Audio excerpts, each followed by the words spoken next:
नमो अरिहन्ताणं नमो सिद्धाणं नमो आयर्याणं नमो वज्रायाणं नमो लोये सवसाहूणं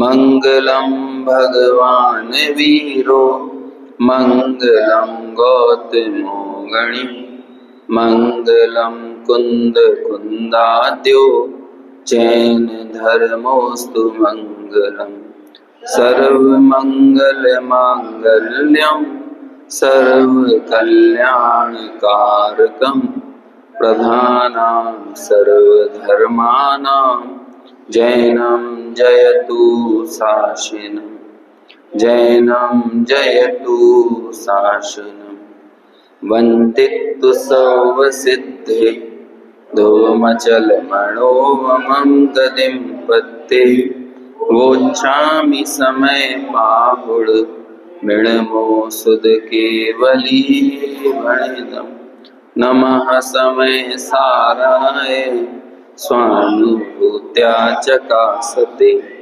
चित्स्वभावाय भावाय सर्वभावांतरच्छेदे।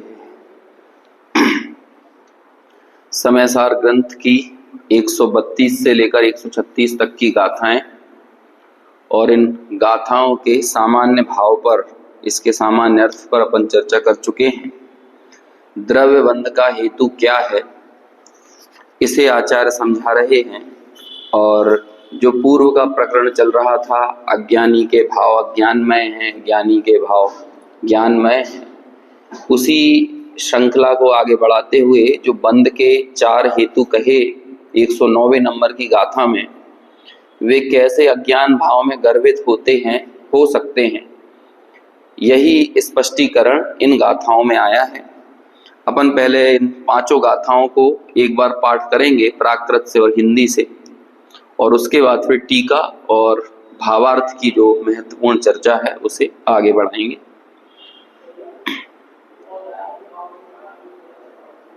औदैहिक भाव को पहले गाथा पढ़ लेते हैं। अन्नानस्य सौदवो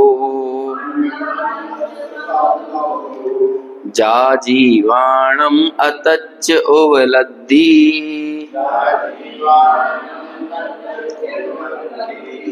मिच्छत्तस्सदु उदौ जीवस्य असद्हाणन्तम्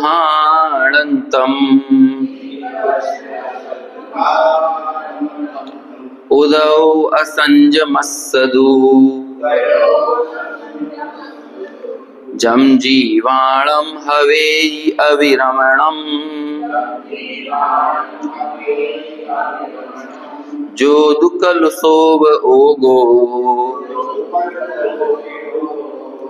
जीवाणं शोकसा उदौ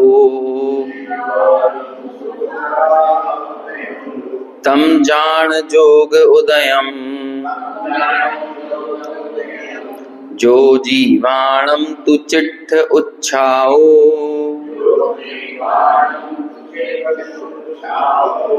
सोहणमसोहणं वा कायवो विरधिभावो वा एदेषु हेतुभूतेषु कम्मैवज्ञानगतं चं जन्तु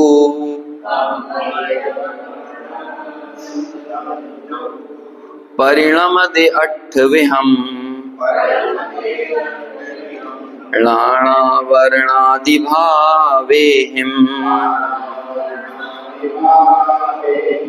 तं खलु जीवनिबद्धम् कम्मैवज्ञानागतं जय्या तय्यादुहोदि हेतु जीवो परिणाम भावाणम् हिंदी अनुवाद पढ़ते हैं इधर से। निज तत्व का ज्ञान ही बस उदय है, निज तत्व का अश्रद्धा नहीं बस उदय है, मिथ्यात्व का अविरमण का सद्भाव ही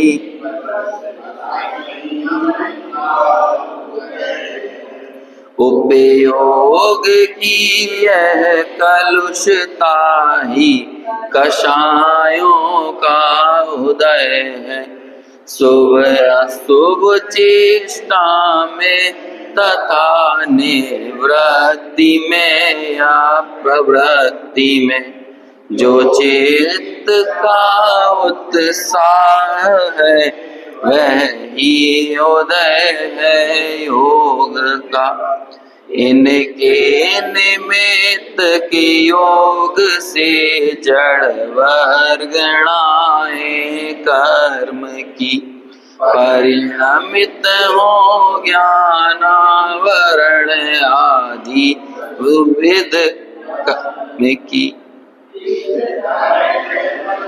गलत पढ़े। आवद जिय जब हो अज्ञानमय निज हो हेतु जिय जिनवर कही। देखो क्या प्रश्न क्या था गाथाओं के पहले, जो इनकी उत्थानिका में कौन से प्रश्न को स्पष्ट किया था? द्रव्य बंध का हेतु क्या है ना? हमें तो ये चर्चा करना है ना। पूर्व में भी जो कलश था उसमें इतनी बात कही थी, अज्ञानमय भाव की भूमि में, अज्ञानमय भाव भूमि हो तो अज्ञानी अपनी उसी भाव भूमि में रचा पचा है, ग्रस्त है उस भूमि से। तो जब वो इस अज्ञानमय भाव भूमि में ही फंसा होता है तभी उसका वो अज्ञानमय भाव द्रव्य कर्म के यानी द्रव्य बंध का हेतु बनता है। अभी तक यदि जो अभी आप पूछ रही है औदैहिक भाव मतलब क्या है, यदि औदैहिक भाव को समझाना पड़े तो हम हमेशा द्रव्य कर्म से ही तो समझाते हैं ना, द्रव्य कर्मों का उदय, क्योंकि ये कर्मों की अवस्थाएं हैं। बंध, सत्ता, उदय, उदीर्णा, ये कर्म की अवस्था है ना। तो अभी तक हमने उदय के बारे में क्या सुना है या औदैहिक भाव के बारे में कि वो पुद्गल कर्म का बंधना और पुद्गल कर्म का फिर अपना अनुभाग शक्ति के साथ खिरना, उदय में आना, यही तो उदय होता है ना। लेकिन ये देखो शुरू की 3 गाथाओं में उदय को एकदम अलग तरह से परिभाषित किया जा रहा है कि एक कर्म पौद्गलिक बंधा और पौद्गलिकी खिर गया, तो पुद्गल का पुद्गल में सब कुछ होना चाहिए था। और यदि यही क्रम चलता रहता तो जीव को कोई समस्या नहीं आती। जीव को समस्या क्यों आई? जैसे ये पंखा चल रहा है तो आपको क्या परेशानी हो रही है? लोग कहते हैं ना पंखे ने मेरा हाथ काट दिया, तो पंखा चल रहा है तो हाथ काट रहा है क्या पंखा जबरदस्ती? लेकिन इस चलते हुए पंखे के प्रवाह में जो अपना हाथ फंसा देगा तो क्या होगा? हाथ कट जाएगा। ऐसे ही कहीं भी हो, भैया गाड़ी ने ठोकर मार दी, एक्सीडेंट कर दिया, तो गाड़ी एक्सीडेंट करती है, गाड़ी तो अपने प्रवाह में चल रही थी, तुम जबरदस्ती बीच में आ जाओगे तो क्या होगा? एक्सीडेंट हो जाएगा। ऐसे ही कर्मों का एक प्रवाह है, जो पुद्गल कर्म का बंध हुआ, फिर पुद्गल कर्म का उदय आया, और फिर इस उदय से इस कर्म का उदय ही नवीन कर्म के बंध में निमित्त होना चाहिए ना। लेकिन हो क्या रहा है कि वो कर्म के उदय के प्रवाह में जीव अपना पैर फंसाता है। तो अब ये जो जीव का पैर फंसाना है जिससे ये जीव जख्मी हो रहा है, इस चैतन्य के जख्म को हमको सही करना है। तो ये कब हो सकता है कि उस कर्म के आने वाले प्रवाह में आप अनुरक्त मत हो, आप स्वामित्व बुद्धि, कर्तृत्व बुद्धि, भोक्तृत्व बुद्धि, ये जो 4 प्रकार की कुबुद्धियां हैं, इन कुबुद्धियों से ग्रस्त मत हो। कर्म का उदय आने दो, आकर चला जाने दो, तो क्या होगा? कोई समस्या नहीं है। ऐसा कहते हैं ना, गुलाम लोग ही गुलामी के खिलाफ बिगुल बजाते हैं, आजाद लोग थोड़ी बजाते हैं। जब क्या नाम था, किनका वो नारा था, स्वराज मेरा जन्म सिद्ध अधिकार है, बाल गंगाधर तिलक का। तो बाल गंगाधर तिलक खुद गुलाम थे कि आजाद थे जब उन्होंने ये नारा दिया था? लेकिन भारत की भूमि की स्थिति क्या थी? एक समझ लो नॉर्मल सा 5.5-6 फीट के जितने की भी उनकी हाइट रही होगी, दुबले पतले से व्यक्ति ने किस साम्राज्य के खिलाफ ये नारा छेड़ा था? उस साम्राज्य के खिलाफ जहां कहते थे कि जहां कभी सूरज नहीं डूबता, है ना। और ये झूठी बात नहीं है, सच्ची बात है, ऐसा ही साम्राज्य था। अंग्रेजी साम्राज्य में कभी सूरज नहीं डूबा करता था। इसका अर्थ ये होता है कि अब उनका कब्जा अमेरिका पर भी था, उनका कब्जा भारत पे भी था, उनका कब्जा यूरोप के कई देशों पे था। तो अब आप एक जगह यदि दिन डूब भी जाएगा तो दूसरी जिस जगह पे सूरज निकलेगा वहां पर किसका साम्राज्य है? उन्हीं अंग्रेजों का है। ये दुनिया में इसी तरह का तो चलता है। कई जगह तो ऐसा होता है देश में, दुनिया में, कि आप मान के चलो कि आज कितनी 8 तारीख है ना, 8 तारीख को आप हवाई यात्रा करो और 8 घंटे बाद आप कहीं पहुंचोगे तो 7 तारीख हो जाएगी, है ना। 9 तारीख को नहीं पहुंचोगे, आप कहाँ पहुंचोगे? 7 तारीख को वहां पहुंचोगे, है ना। अनेक देश ऐसे, तो वो सूरज का चक्र के हिसाब से पूरा टाइम फ्रेम बना रखा है ना। तो वो ऐसे ही कहते थे। जैसे आप जापान से यदि जाओ अमेरिका, सैन फ्रांसिस्को, तो जापान से आप बैठो 8 तारीख को, सैन फ्रांसिस्को पहुंचोगे 7 तारीख को, तो 8 घंटे बीतने के बाद भी एक दिन पीछे पहुंचे। टाइम ट्रेवल बोलते हैं ना इसको, ये टाइम ट्रेवल यही होता है।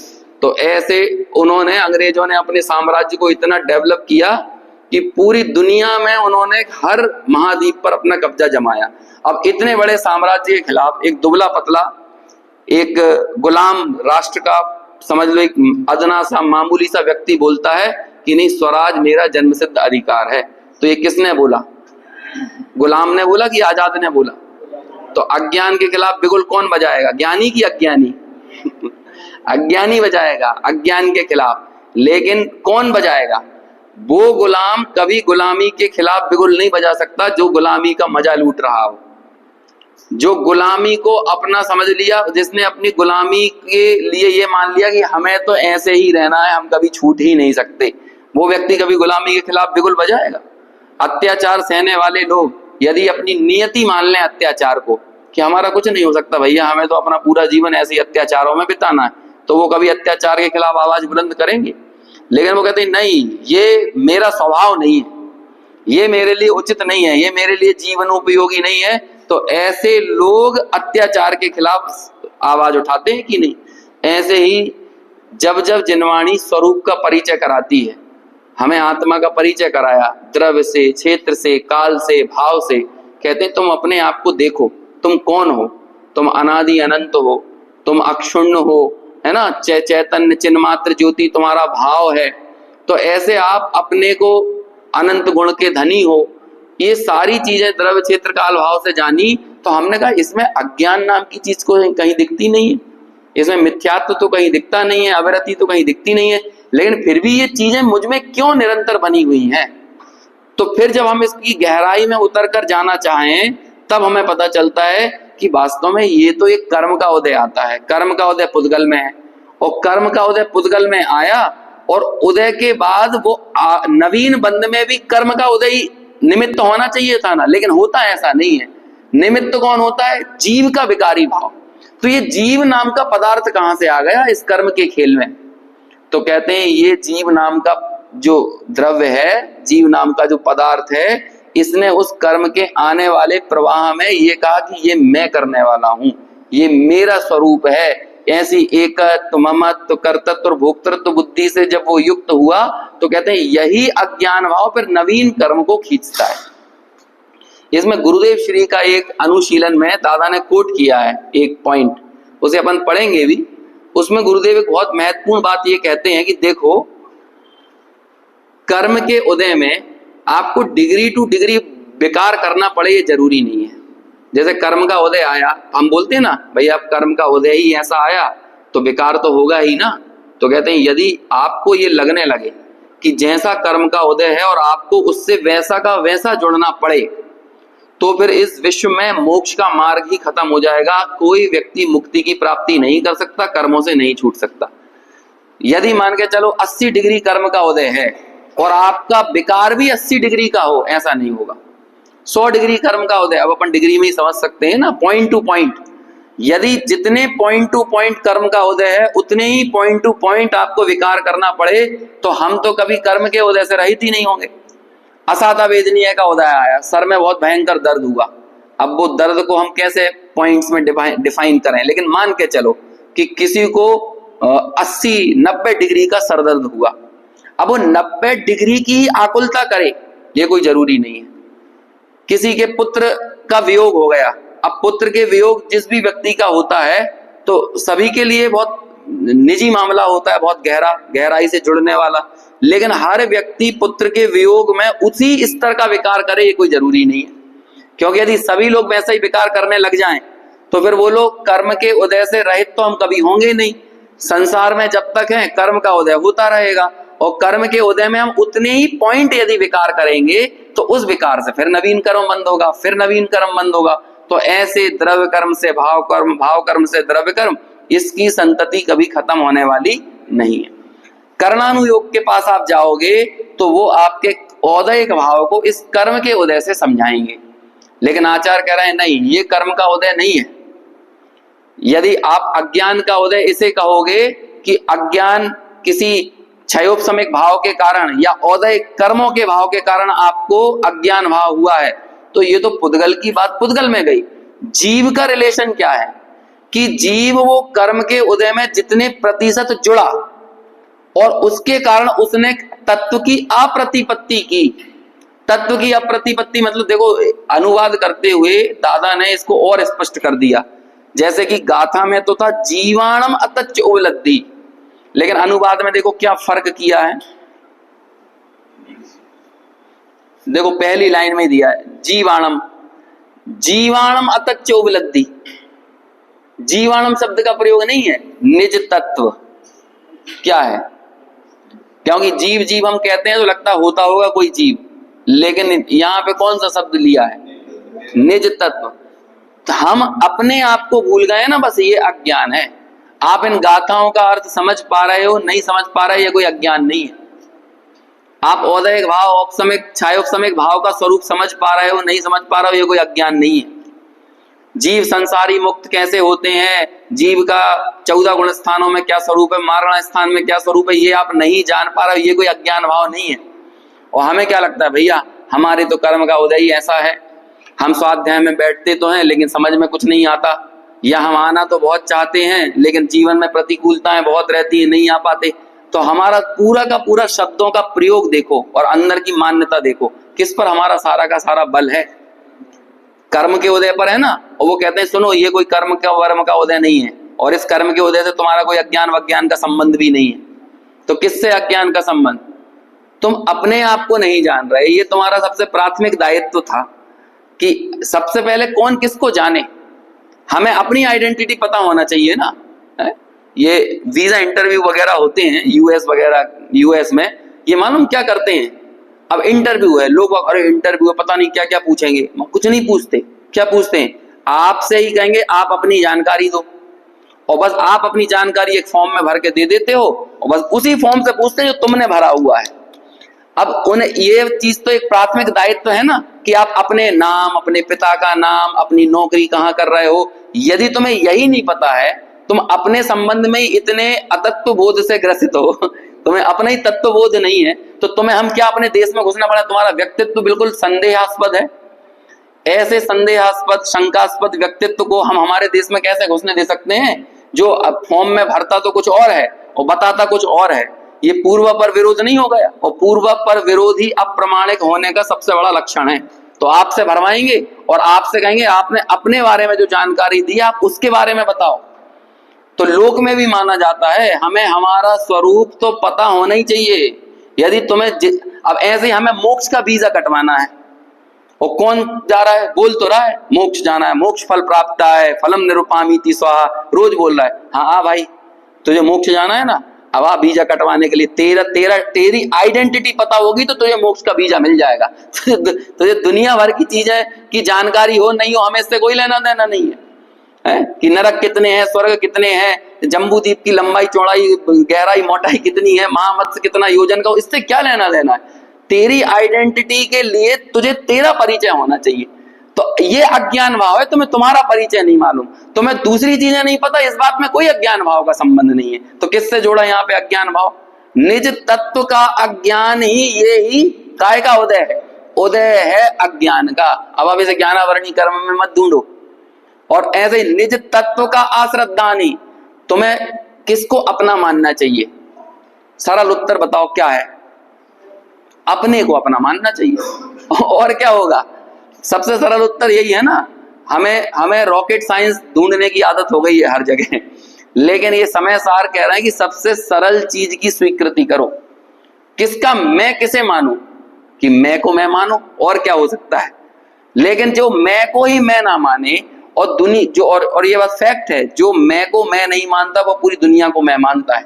और आप लोगों से पूछ लो क्या है तू, क्या है तेरा, तो वो फिर बताएगा मेरे बच्चे मेरे हैं, मेरी पत्नी मेरी है, मेरा मकान मेरा है, मेरी नौकरी मेरी है, समझ में आया, मेरा संपत्ति मेरी है, मेरी जमीन मेरी, सारी चीजों को कहेगा, मेरी कसाएं मेरी हैं। जो मैं को मैं ना माने वो सर्व विश्व को, पूरी दुनिया को मैं मानता है। इसे कहते हैं पूरे विश्व के स्वामित्व पने का प्रसंग आता है। विश्व का, ये अपन ने पढ़ा था ना 73 नंबर की गाथा की टीका में, कि भैया कसायों में विश्व रूपता है, तुझ में तो एक रूपता है। लेकिन जो एक रूप को मैं ना माने वो विश्व रूप को मैं मानता है। विश्व यानी ये विश्व नहीं होता, विश्व यानी होता है अनेक। ये विश्व शब्द है ना, ये काय के लिए बना है, अनेक का समूह वो विश्व कहलाता है। तो जिसने एक को मैं नहीं माना उसने अनेक को मैं माना। अब बोलो इसमें क्या है? अब आप इसे अज्ञान भाव को कर्म से समझोगे तो कितना ट्रिकी है, कठिन है, मुश्किल है, जटिल है। लेकिन यदि अज्ञान को आप अपने ही प्रति अज्ञान भाव से देखोगे, निज भाव से अपरिचय, निज भाव की अनुपलब्धि, कितने अच्छे शब्द हैं, उपलब्धि, अनुपलब्धि, और यहां पर शब्द दिया तत्व की अनुपलब्धि या अतत्व की उपलब्धि। ये शब्द है ना, जरा इस शब्द की गहराई में उतरो तो अज्ञान भाव पूरा छल छलाता हुआ सामने दिख जाता है। अतत्व की उपलब्धि, तत्व किसे कहते हैं? जो वस्तु जैसी है जो उसका भाव है, ये तत्व है ना। अब हमें अपनी उपलब्धि करना है, तो अपनी उपलब्धि कहां पर होगी? मेरा जो भाव है वास्तव में, तो मेरा भाव क्या है? मेरा ज्ञान भाव मेरा भाव है। अब इस ज्ञान भाव को छोड़कर आप जिस जिसकी भी उपलब्धि कर रहे हो और उसे कह रहे हो कि मुझे कुछ मिल गया, मुझे कुछ मिल गया, मेरा कुछ बढ़ गया, मेरा कुछ बढ़ गया, ये जितनी भी शब्दावलियां हैं, जितनी भी मान्यताएं हैं, इन सब मान्यताओं और शब्दों में सिर्फ क्या है? अतत्व की उपलब्धि पर झूमना है। हो रहा है कि नहीं? मतलब हमारे घर के पास हॉस्पिटल बन जाता है तो हम खुश हो जाते हैं, क्या कहते हैं, रानी कमलापति में टाइल्स नए लग जाएं, एलिवेटेड लिफ्ट लग जाए तो मजा यहाँ पर आ जाता है। तो ये तत्व की उपलब्धि है, तत्व की उपलब्धि है। और अब आप देख लो न्यूज़पेपर में पढ़ के, जहां हम प्रसन्न हो रहे हैं और जहां हम अप्रसन्न हो रहे हैं, हमारे उस चित्त का उत्साह देखो। योग बोला ना चित्त के उत्साह को, तुम्हारी प्रवृत्ति और अप्रवृत्तियों से पता चल जाता है तुम्हारा योग का उदय क्या है। यहाँ योग के उदय का संबंध वो नहीं है जो केवल ज्ञानियों में योग विद्यमान है। केवल ज्ञानी में योग तो है, लेकिन योग के प्रति एकत्व, ममत्व, कर्तृत्व, भोक्तृत्व है क्या? डॉक्टर साहब ने कहा, इसमें लिखा है कि देखो तुम्हारे जो प्रश्न है वो है बहुत कठिन, लेकिन बात सीधी सच्ची और सरल है। प्रश्न हमने कल पूछे थे ना 4, कि यदि अविरमण को अज्ञान कहेंगे तो अविरति तो सम्यक दृष्टि के भी है, लेकिन सम्यक दृष्टि की अविरति अज्ञान भाव क्यों नहीं कहला रही? यदि हम कसाय को अज्ञान भाव कहेंगे तो कसाय का सद्भाव तो 10वें गुण स्थान तक है, लेकिन उन सभी मुनिराजों को अज्ञान भाव क्यों नहीं कहने में आता? यदि योग के सद्भाव को अज्ञान भाव कहोगे तो फिर तो वो योग अरहंतों के भी है, लेकिन उसे अज्ञान भाव कहने में क्यों नहीं आ रहा? अब प्रश्न कितना कठिन है, उत्तर बिल्कुल सरल है। पिछली गाथाओं में बात क्लियर हुई है ये सारी, क्यों उनका अज्ञान भाव नहीं है। बस सीधी बात यही है ना, इतना बड़ा कलश में बोला ना कि भैया यहाँ पर अज्ञान भाव उसे कहते हैं जो अविरति को मेरा मानता है। जो अविरति को मेरा नहीं मानता और कर्म के खाते में, पुद्गल के खाते में डाल देता है, उसको थोड़ी अज्ञान भाव कहेंगे। जो योग को मेरा मानता है वो कहलाएगा अज्ञान भाव, और जो योग को मेरा नहीं मानता वो क्या है? वो थोड़ी अज्ञान भाव। देखो जैसे कई बार ऐसा होता है, मैं कहीं जाता हूँ 10 लक्षण वगैरह में, तो प्रतियोगिताएं होती है ना, तो उसमें आखिरी में बच्चों को पुरस्कार वितरित करना पड़ता है ना। तो ऐसे ही विचार किया है ना, जैसे इस बार भी मैं गया था भाईंदर, तो आखिरी में 10 दिन के बाद जितनी बच्चों में प्रतियोगिताएं ली, तो हमने सबको इस प्रतियोगिता में पहला स्थान, दूसरा स्थान, तीसरा स्थान, सबके लिए हमने पुरस्कार वितरित किए। अब उसी में मेरा पुत्र भी था, है ना। अभी जब उसका नंबर आया तो इत्तेफाक से जो हम ही पुरस्कार देने वाले हैं, तो अपने पुत्र को भी कौन पुरस्कार देगा? हम ही देंगे ना। अब आप ये बताओ कि बाकी सबको पुरस्कार मिलना और अपने पुत्र को भी पुरस्कार देना, दोनों की ऑब्जेक्टिविटी समान है, लेकिन सब्जेक्टिविटी में अंतर है। ऑब्जेक्टिविटी, वस्तुनिष्ठता एक जैसी है, लेकिन कर्तृत्व बोध अलग अलग है। जब बाकी बच्चों को पुरस्कार दिया जा रहा है तो मेरे लिए वो सब गेय हैं, समझ में आया। और जब अपने पुत्र को दिया जा रहा है तो वो गेय नहीं है, बल्कि गेय का स्वाद भी है, गेय का स्वाद लिया जा रहा है, मेरे पने का।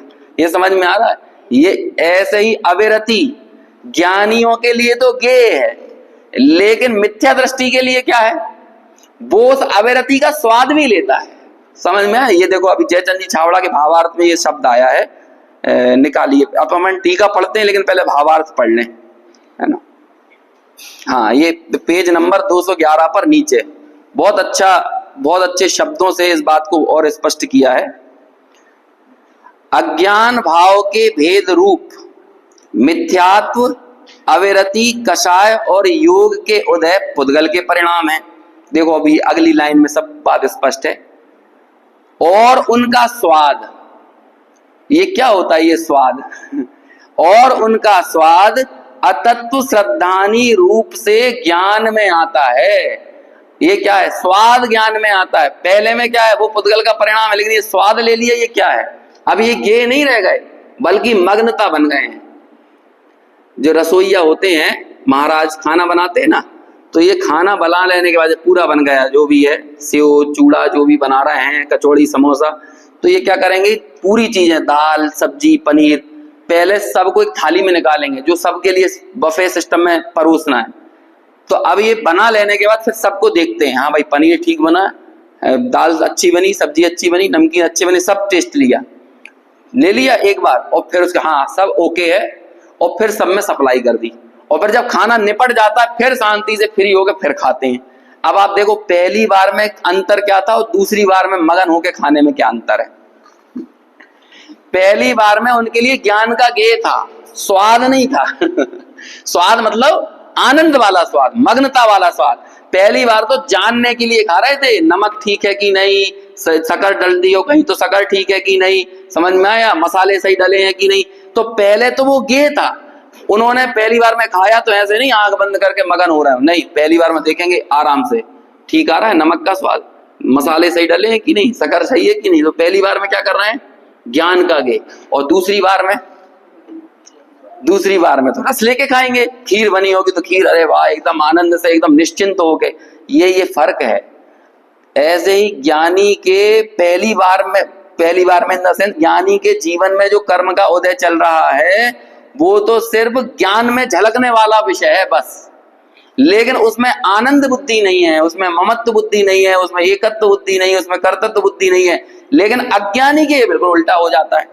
अज्ञानी के जीवन में वही कर्म का उदय आता है तो वो क्या करता है ना, मेरा क्रोध, मेरा मान, मेरा माया, मेरा लोभ, मेरा द्रव्य कर्म, मेरा नौकर्म, सारी की सारी दुनिया को, विश्व रूपता को वो मैं पने से स्वीकार करता है। और अब क्या भूल हो गई, जब आपने सबको मैं मान लिया तो जो वास्तव में मैं था वो मैं कहाँ रह जाएगा, वो तो आ मैं हो गया ना। आ मैं मतलब एक निज होता है और एक आ निज होता है। तो जब आपने सबको निज मान लिया तो जो वाकई में निज था वो तो अनिज हो गया ना, मतलब वो तो आपके लिए पर हो गया। तो जिसे मानना था पर, वो सब तो हो रहा है स्वा, और जो है मेरा स्वा वो हो रहा है पर। तो बोलो ऐसे व्यक्ति को लोग क्या बीजा मिलेगा, इसके जीवन में तो कोई संधि नहीं है, विचारों की संधि नहीं है, विचारों की एक रूपता नहीं है, क्रोनोलॉजी नहीं है।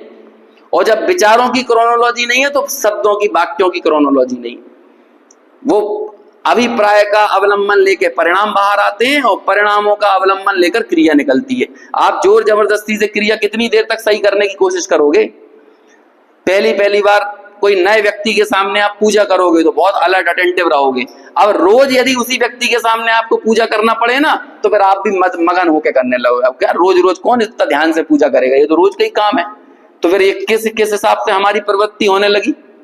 हम जोर जबरदस्ती से क्रियाओं को सुसंगत नहीं बना सकते, जोर जबरदस्ती से ऐसे ही परिणामों को सुसंगत नहीं बना सकते, लेकिन आपका अभिप्राय जिस दिशा में दौड़ रहा है आपके परिणाम और आपके क्रिया स्वयमेव स्वाभाविक तौर पर सुसंगत हो जाएंगे। अब ये लाइन में बात क्लियर होती है कि नहीं, बात समझ में आ रही? फिर से पढ़ते हैं इसे। अज्ञान भाव के भेद रूप मिथ्यात्व अविरति कसाय और योग का उदय, ये तो क्या है, पुद्गल का परिणाम है। लेकिन जो उनका स्वाद आतत्व श्रद्धांरादि रूप से, मतलब जब आप उसमें मैं पने से जुड़ते हो तो जो आपको अतत्व का श्रद्धान होता है, अतत्व की उपलब्धि होती है, अतत्व में मैं पने की बुद्धि होती है, यही वास्तव में जब ज्ञान में आता है तो आपने जो अतत्व श्रद्धान रूप से आपका परिणमन हुआ, आचार्य कह रहे हैं हमारे लिए वो कर्म का उदय अज्ञान नहीं है, हमारे लिए तुम्हारा आतत्व श्रद्धान आदि रूप से परिणमित होना ये अज्ञान है। ऐसे ही मिथ्यात्व नाम के द्रव्य कर्म का उदय हमारे लिए मिथ्यात्व नहीं है, लेकिन जो मिथ्यात्व के उदय आने पर आप अपना स्वरूप भूल गए, ये मेरे लिए मिथ्यात्व है। और सच्चाई भी यही है। असल मायने में मिथ्यात्व क्या है, वो द्रव्य कर्म का उदय थोड़ी है। अब देखो कितने कमाल की बात है। आप अब सोचो तो सही, मिथ्या दृष्टि सम्यक दर्शन का पुरुषार्थ करता होगा तो क्या होता होगा। उसके अनवरत रूप से मिथ्या दर्शन का उदय है, अनवरत। लेकिन मिथ्या दर्शन के उदय में ही तो मिथ्यात्व का अभाव करता है। जब हम गुणस्थान का स्वरूप पढ़ते हैं तो बोलते हैं हर गुणस्थान के गुण बताओ और दोष बताओ, तो उसमें ऐसा कहते हैं मिथ्यात्व का क्या गुण है, मिथ्यात्व की, मिथ्या दर्शन गुणस्थान की क्या क्वालिटी है। कि मिथ्या दर्शन गुणस्थान की ये क्वालिटी है कि मिथ्या दृष्टि, सम्यक दृष्टि होने के लिए मिथ्या दृष्टि होना जरूरी है। समझ में आया ना? तो इसलिए सम्यक दर्शन जब भी लेगा तो कौन लेगा, तो यही तो उसकी क्वालिटी हो गई ना। आज तक जितने लोग सम्यक दृष्टि हुए हैं उन सब लोगों ने मिथ्या दर्शन से ही सम्यक दर्शन लिया है, तो ये मिथ्या दर्शन की क्वालिटी हो गई कि नहीं? ऐसा कहा जाता है, समझ में, उसमें कोई क्वालिटी वालिटी नहीं होती है। हाँ बस वही है ना। अब देखो आप, अनवरत मिथ्या दर्शन का उदय है, लेकिन फिर भी अनेक जीव तो मिथ्या दर्शन रूप परिणत हो रहे हैं, अतत्व श्रद्धान रूप परिणत हो रहे हैं। लेकिन चंद जीव ऐसे हैं जो उसी मिथ्यात्व में क्या कर लेते हैं, मिथ्यात्व के अभाव का पुरुषार्थ जागृत कर लेते हैं। अज्ञान भाव में ही अज्ञान के नाश का पुरुषार्थ जागृत कर लेते हैं, और दूसरा व्यक्ति बैठा रहता है। अब हम आओ तो मिथ्यात्व चल रहा है, इतने साल हैं तो मिथ्यात्व है, पंचम काल है ना, ज्ञानी गुरुओं का समागम नहीं है, तीर्थंकरों की देशना नहीं है, कुंद कुंद जैसे भगवंत नहीं है, तो अब उसकी सारी दृष्टि कहां पर है। जयसेनाचार्य ने लिखा ये, तो क्या काल का, क्षेत्र का रोना रोता रहता है जीवों के लिए। ये कहते हैं ना, हम उस काल में होते तो काम करते, उस क्षेत्र में होते, तो कहते हैं यदि तू तीर्थंकर के सामने होता तो तीर्थंकर तेरे में सम्यक दर्शन चिपका देते क्या? रुद्राक्ष बांटते हैं जैसे आजकल बढ़ते हैं, सम्यक दर्शन के रुद्राक्ष तीर्थंकर बांटते होंगे सब जीवों के लिए।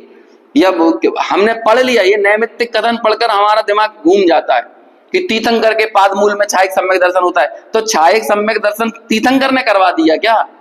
अरे वो पुरुषार्थ करने वाला तो जीव स्वयं है। तो कहते हैं तीर्थंकर भी तुझे आत्मा अपनी वाणी से ही तो समझाते, और वो वाणी तो हमारे पास आज भी शास्त्रों के माध्यम से सुरक्षित है, और वाणी को ग्रहण करके पुरुषार्थ तो तुझे ही जागृत करना पड़ता, चाहे तीर्थंकर सामने होते चाहे तीर्थंकर सामने नहीं है। लेकिन तू यदि आज तीर्थंकरों के नाम का रोना रोकर निमित्त और संयोगाधीन दृष्टि बनाए रखकर अपने पुरुषार्थ का लोप करता है, तो इसमें किसकी क्या गलती है भाई?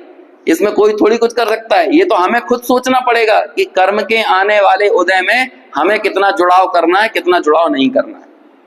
तो ये बात बड़ी महत्वपूर्ण है कि वो उदय में आता हुआ कर्म ज्ञान का गेय तो बन रहा है, लेकिन स्वाद में यदि मैं पने से, कर्तृत्व भोक्तृत्व पने की बुद्धि के साथ यदि जीव उससे नहीं जुड़ता तो वो कर्म का उदय डिग्री टू डिग्री विकार कराने में समर्थ नहीं है। लेकिन दूसरी एक बात और याद रखना कि द्रव्य कर्म के उदय में डिग्री टू डिग्री विकार तो नहीं होता, लेकिन यदि विकार हो जाए तो डिग्री टू डिग्री कर्म का बंध जरूर होता है।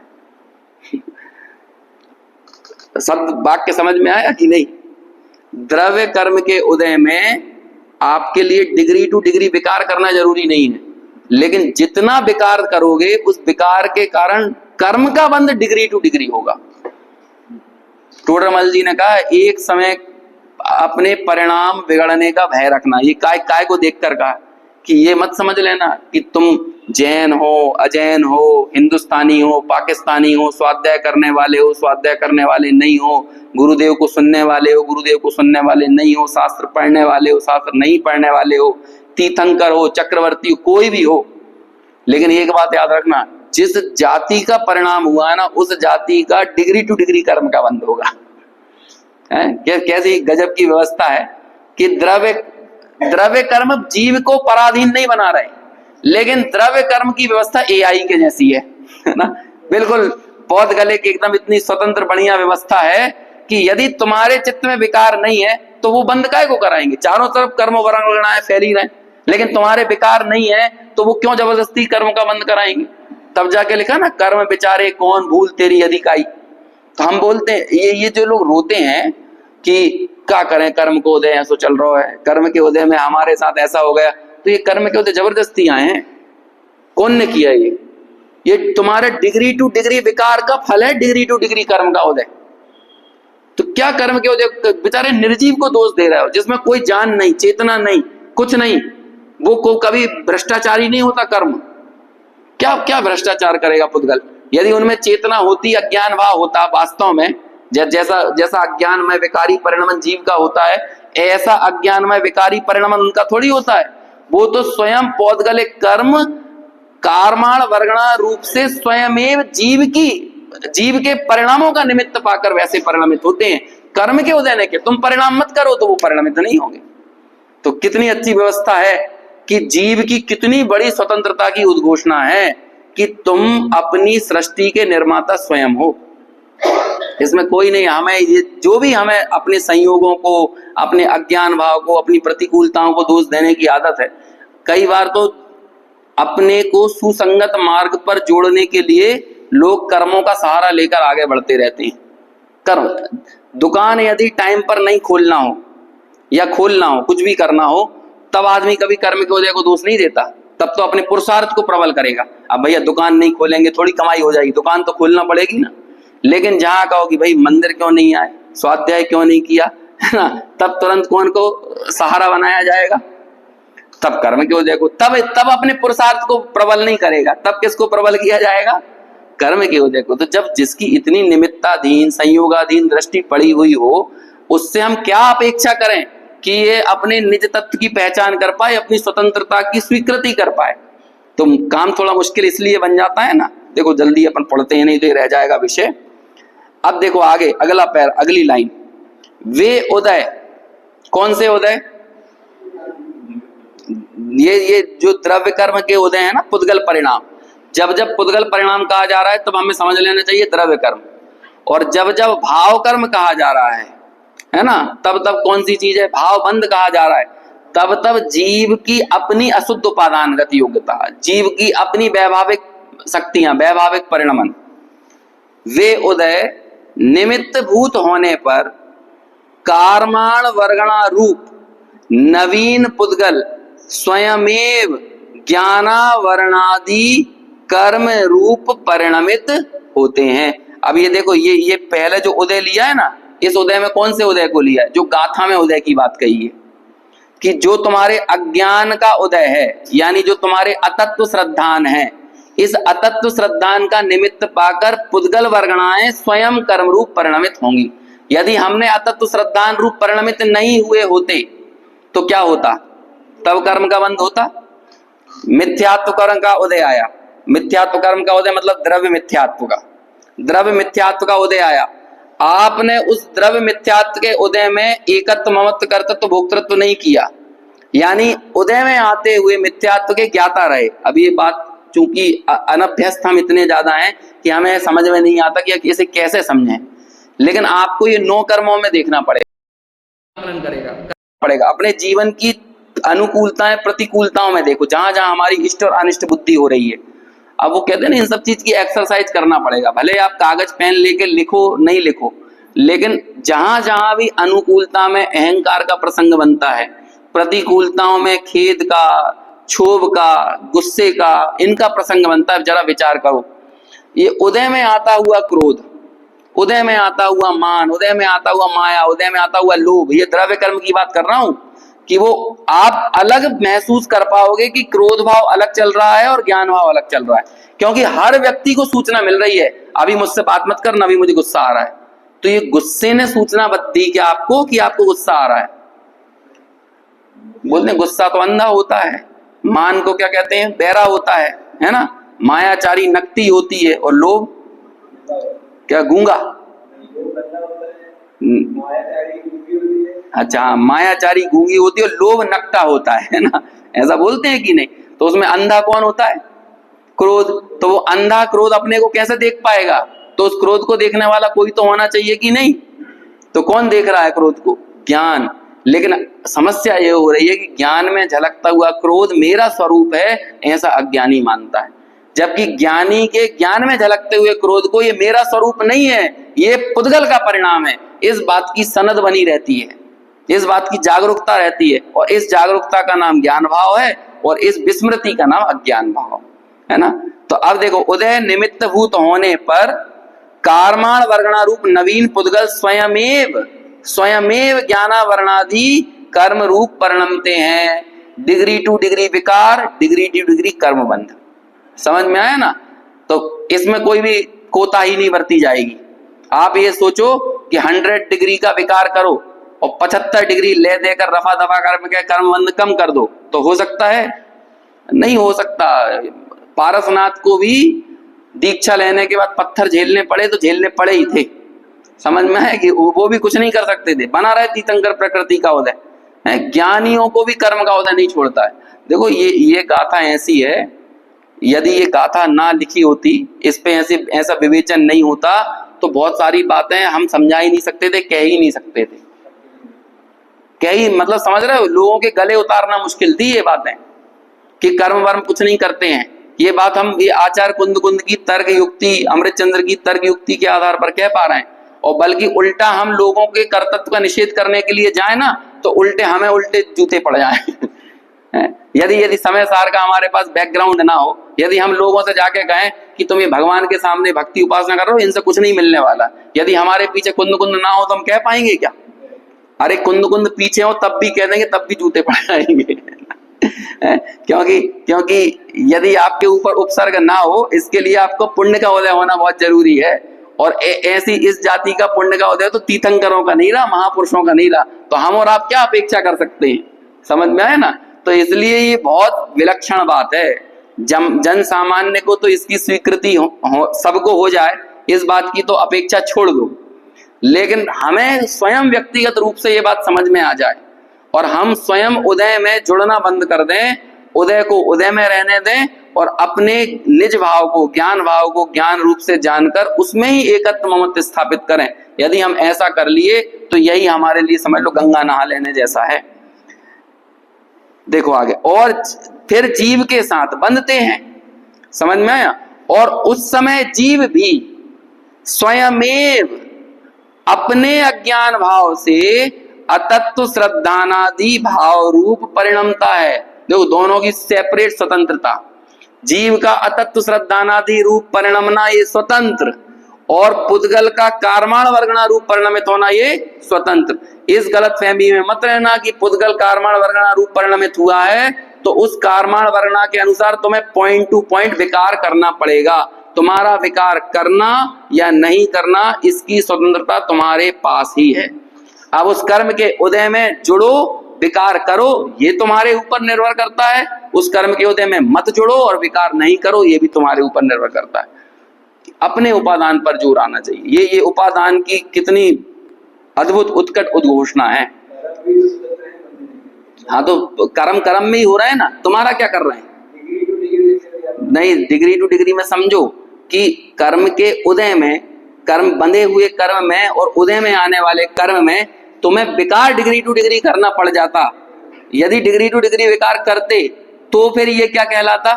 कर्म के तुम पराधीन हो। हाँ, ये तो नेचुरल व्यवस्था है। तुम तेल लगाकर जाओगे तो धूल मिट्टी चिपकेगी।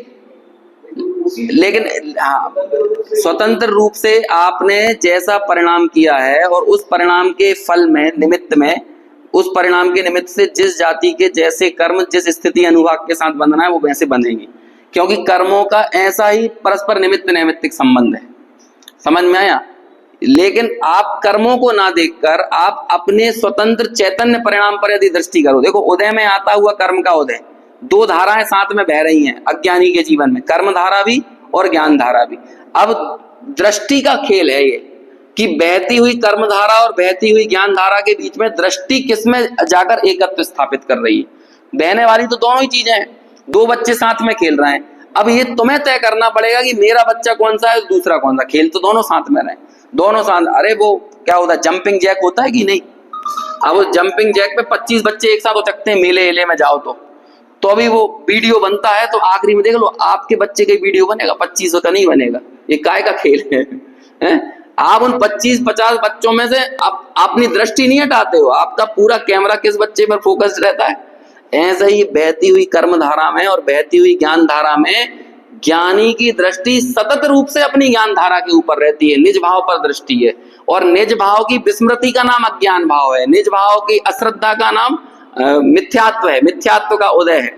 और बाकी सारी चीजें भी, अविरमण को, कषायों को, योग को, इसको भी निज भाव के साथ जोड़कर ही यहाँ पर प्रस्तुत किया है। देखो 2 लाइनें और पढ़ लेते हैं, अब टीका की चर्चा आगे कल करेंगे। और इस प्रकार अपने अज्ञानमय भावों का कारण स्वयं ही होता है। कौन स्वयं होता है? जीव स्वयं ही अपने अज्ञानमय भावों का कारण होता है। मिथ्यात्वादि का उदय होना, नवीन पुद्गलों का कर्म रूप परिणमना, बंधना और जीव का अपने अतत्व श्रद्धानादि भाव रूप परिणमना, यह तीनों ही एक समय में होते हैं।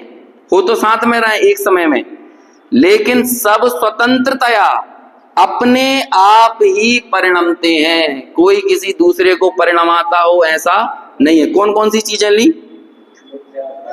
अरे जीव का अतत्व श्रद्धानादि भाव रूप परिणमना, फर्स्ट पॉइंट। दूसरा नहीं, ऊपर चलो, मिथ्यात्व का उदय पहला, नवीन कर्मों पुद्गलों का कर्म रूप परिणमना सेकंड, तीसरा फिर परिणमने के साथ तुरंत उसी समय बंध जाना, और फिर उसके बंधने के साथ ही जीव का अपने अतत्व श्रद्धानादि भाव रूप परिणमना। ये 4 चीजें हुई ना एक ही समय में। अब अज्ञानी की ये संतति निरंतर रहेगी और वो चारों को एक मानता है। एक समय में हो रहे हैं लेकिन एक नहीं है। एक समय में होने पर भी चारों के चारों स्वतंत्र हैं, भिन्न हैं।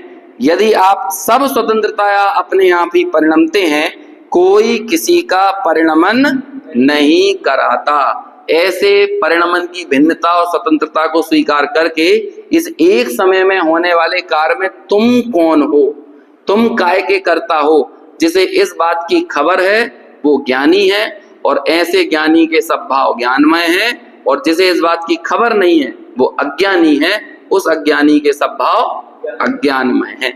टीका में और गुरुदेव श्री का हम जो उद्धरण पढ़ेंगे इस अनुशीलन से, उससे और थोड़ी बची कुची जो बात होगी वो और स्पष्ट हो जाएगी, जिसकी चर्चा आगे कल करेंगे।